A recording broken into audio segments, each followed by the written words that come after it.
I want to talk about the toxic work environment.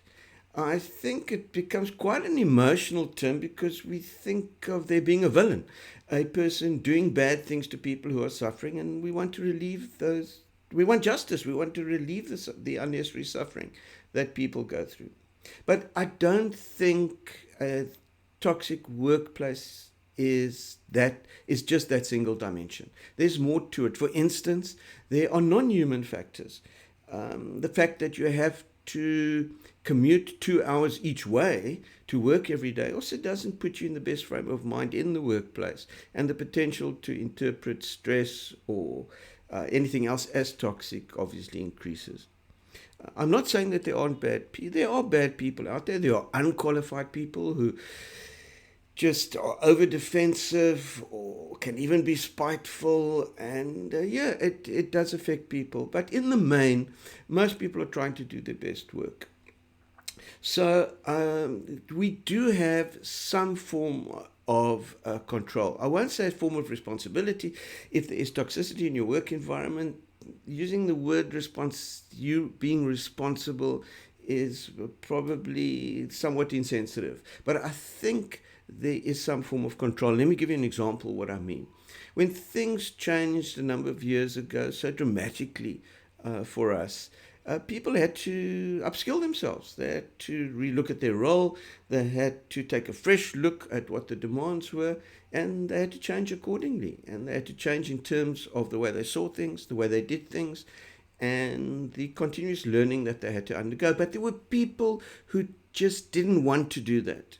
Change to them was an anathema, and they responded to our suggestions as criticism.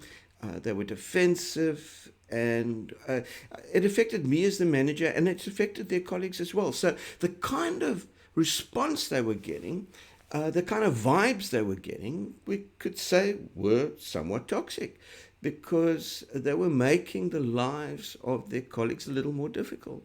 And we felt unnecessarily so. But look, that person signed up for a certain job, and come hell or high water, that's what they wanted to do. Unfortunately, high water did come, and something else was required. But the resistance to change can be very strong in certain people.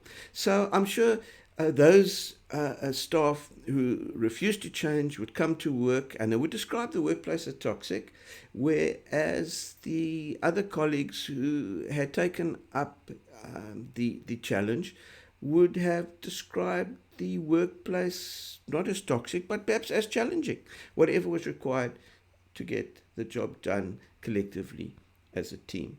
So toxicity can vary.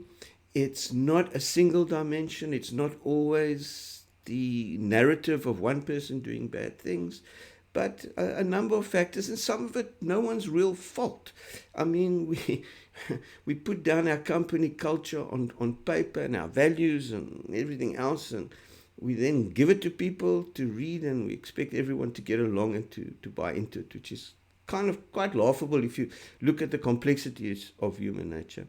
And I don't know if there is a better way. Maybe there is. But I just wanted to clear up this single dimension perspective that we have on toxicity. Thank you so much.